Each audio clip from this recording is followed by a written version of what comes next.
Hello everybody and welcome to this quick tutorial on using the new Film Impact transitions and effects in Premiere Pro. So recently Premiere acquired or Adobe acquired Film Impact, which is a popular third-party subscription for transitions and effects. Uh, there's a lot of useful ones. They're very modern looking in that they have motion blur, and ways to ease in and ease out of things that generally you only have kind of in After Effects. And they're now free. They're now part of Premiere Pro. And if you look over here in my effects panel on the left, you'll see there's like multiple categories of these. The easiest way to get to them is to this dashboard right here. So I'm just going to close this. So what you'll see is you can go to Window Extensions and say Film Impact Dashboard. That'll give you the dashboard.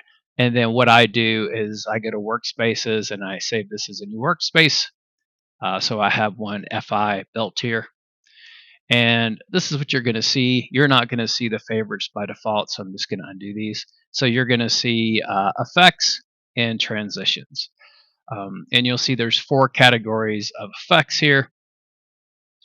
And the nice thing about these is they all have previews, right? So Unmalt gets rid of the background behind like a text or graphic. So you can see you can easily get rid of like a white or black background. And you can favorite things that you might use. Let's say I like the blur. It gives me a preview here of what it looks like. So I could come in, select my clip.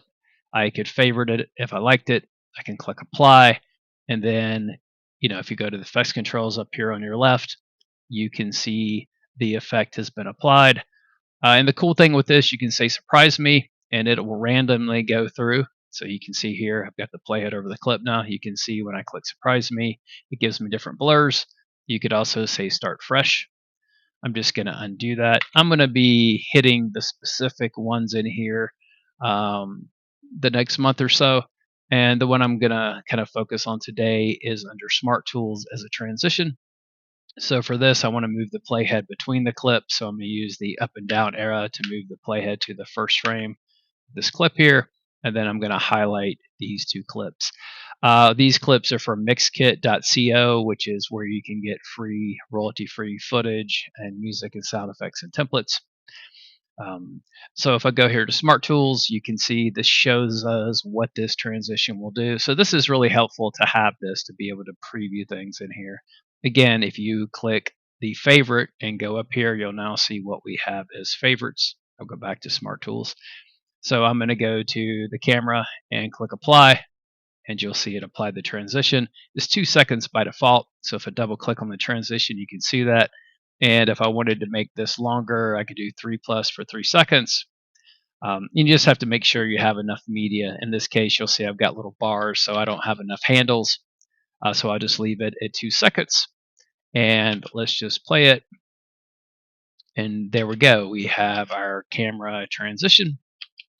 And if you come over here, effects controls, you can see the motion camera effect. You have transition timing effects. Right now we're in the preset default. We can say reset to fade. And so there's different presets here. You can also click the surprise me, and that will go ahead and modify it. You'll see the type is Bezier. You also have a couple different types. You'll see that you can also randomize things and reset things to 0, which is really handy. So these just give you a lot of features that you don't have in the pre-built stuff inside of Premiere.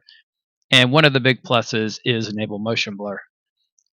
So Premiere by default hides motion blur under the transform effect. It's not readily available. So a lot of these transitions have motion blur applied to them, and that's it on and off, and it makes a big difference. And you can crank up the motion blur or drop it down to see what it looks like.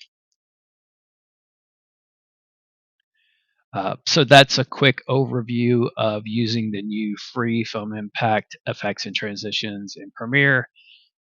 And said I'm going to go through this the next month or so and look at all the ones in here that I find essential. If you have any questions before then, please let me know. See you next time.